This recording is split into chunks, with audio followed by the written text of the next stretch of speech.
الصراع ده موجود يا دكتور.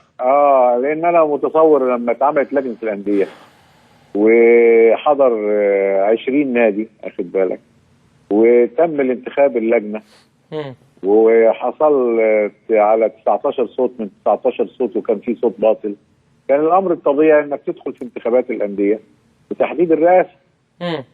المفروض انا قبلت النظام ديمقراطي في عمليه الانتخاب، المفروض انا اتقبل، مش هقفل ورقي واقول لا مش لاعب، انا هلعب لوحدي. ما ينفعش كده، ما ينفعش.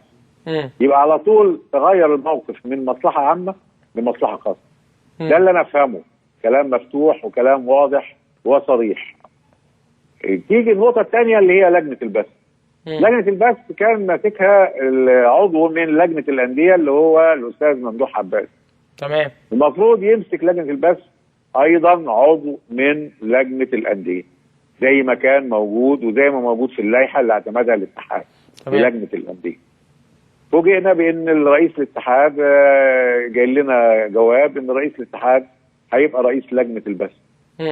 وبعتوا لنا 3 اعضاء. جالكم جواب منين؟ من اتحاد الكوره؟ من الاتحاد. اتحاد الكوره. فطبعا احنا قلنا يعني بحسن نوايا ما فيش ما يمنع من التوافق ولا كلام من ده. فوجئنا ان العدد زاد بتاع الاتحاد، اعضاء الاتحاد، وان الانديه اتحطت غير الانديه اللي احنا اقترحناها في لجنه الانديه.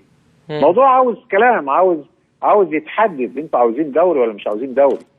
احنا كل املنا وكل شغلنا والمجهود اللي بنبذله ده على ان الدوري يقام. لان الدوري مساله حياه او موت بالنسبه للانديه. والناس بتدور على حاجه ثانيه، تدور على انا ابقى رئيس ولا ابقى اتولى لجنه البث، لا انا اتولى لجنه. العمليه مش كده خالص، العمليه ان الاول لازم نتحد ارادتنا على ان يقام الدوري. هذا هو المهم، بعد كده يجي البث. بعد كده يجي البث وتيجي الحقوق. لكن بقى كل واحد ينعزل ويفكر في ان هو يتولى هو هذا الموضوع، ده الامر اللي هو مخلي فيه كل هذه الشكوك موجوده. بس طيب بكره المفروض قرعه الدوري في ظل الاجواء المتوتره والصراع الخفي اللي موجود دلوقتي، هو مش هنقدر نقول خفي، هنقول علني. دلوقتي الامور كلها واضحه وكل مجموعه عايزه ايه؟ بنعيش عصر الانفتاح الاعلامي. كل حاجه على الهوا. تمام. هتخبي ازاي؟ حلو، ما احنا طلعنا وشرحنا، لكن شايف ان قرعه الدوري بكره هتتم والدوري هيتلعب من خلال الصراع اللي بيحصل ده؟ هتتم، ولازم الناس تقعد وتتوافق. لو هي عاوزه دوري. انا مش بتكلم على القرعه كقرعه. الراجل مش عاوز الدوري يقام. انا بتكلم بيشتغل لمصلحه خاصه. مش بتكلم على القرعه كقرعه، انا بتكلم ان القرعه هتتم بكره مفيش مشكله، لكن القرعه دي اللي هتتعمل بكره هتخلي الدوري يتلعب فعلا، ولا المجموعه اللي مش عايزه الدوري تتلعب عشان مصالح معينه، او موضوع بقى اللي هو اتخذ منها لجنه الانديه ولجنه البث والكلام ده، الدوري مش هيتلعب يا دكتور كمان؟ ان شاء الله الدوري يتلعب. وممكن يخش، خلي بالك، من خلال بقى يعني القصه تخش كمان من خلال الجهات الامنيه، ان يبقى في اتصالات من بعض الاشخاص للجهات الامنيه وما تجيش موافقات امنيه للجهات الامنيه اكبر من اي حاجه يعني مش يعني لو كانت موافقه على قبض الدوري هتقيمه، لو مش موافقه على قبض الدوري مش هتقيمه. الجهات الامنيه دي دوله، اما ان تكون هناك دوله او لا تكون هناك دوله، يعني الموضوع يعني في الاخر واولا واخيرا هي دوله.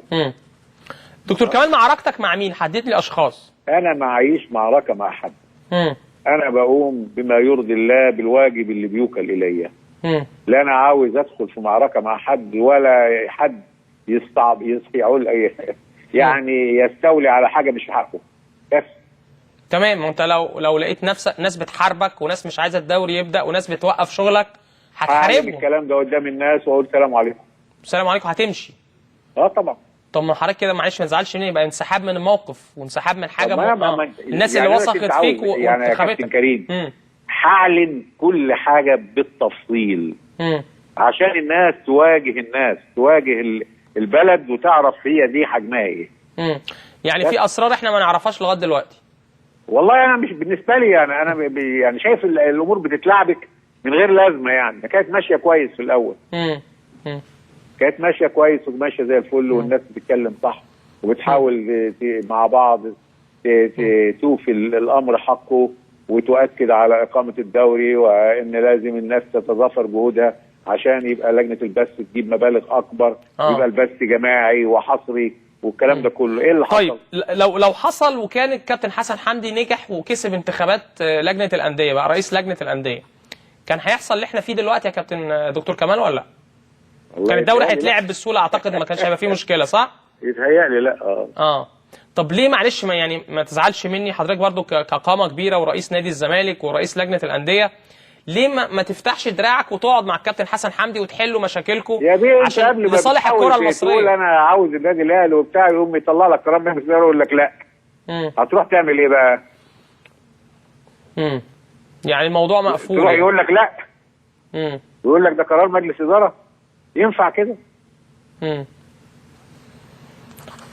طيب ما هو دكتور كمال بيقول، يعني أنا مش عارف، يعني السؤال اللي جاي المفروض اساله اقول له انت هتتنازل مش هتنازل؟ دكتور كمال بيقول لو لقى الامور مقفوله هيعلن التفاصيل كلها والانسحاب من لجنه الانديه. اتمنى ده ما يحصلش يا دكتور كمال، لصالح الكره المصريه الامور تمشي يعني. هو انا مش قادر ان انا اسوق حاجتي بنفسي. ما انا اقدر برضه. لكن احنا اتفقنا على خطوط عريضه، فلازم نلتزم بيها. ما دام ارتضينا ان يبقى في انتخاب ويبقى في تصويت، خلاص نتقبل الامر. ما احنا ياما كسبنا في انتخابات وياما خسرنا، ايه المشكله؟ ما حصلش حاجه. هو المهم ان حقوق الانديه ترجع لاصحابها.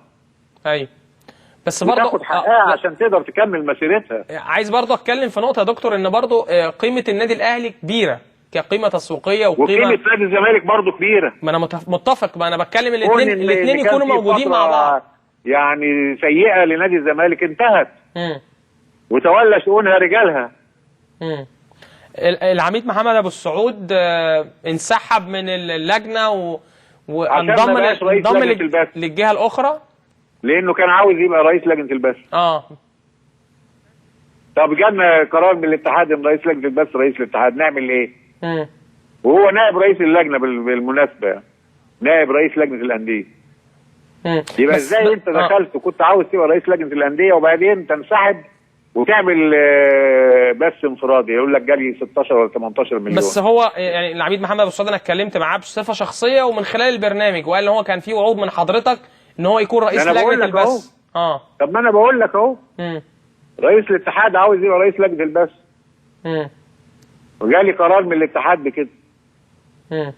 نعمل ايه؟ هذا الموقف. طيب يعني في حلول الفتره الجايه حضرتك شايف هتعملها ولا هتفضل ماشي في طريقك كده؟ اجتهد في ان الناس تتوافق وان الناس يعني تحاول انها تتنازل، كل الناس تتنازل عشان العمل يمشي. الاستاذ عمرو وهبي مقرر لجنه الانديه او لجنه البث، مقرر لجنه الانديه.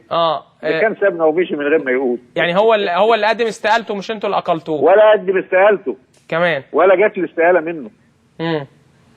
بتعليمات من حد ولا انت شايف ايه يا دكتور؟ الله اعلم، يسال فيها. تمام.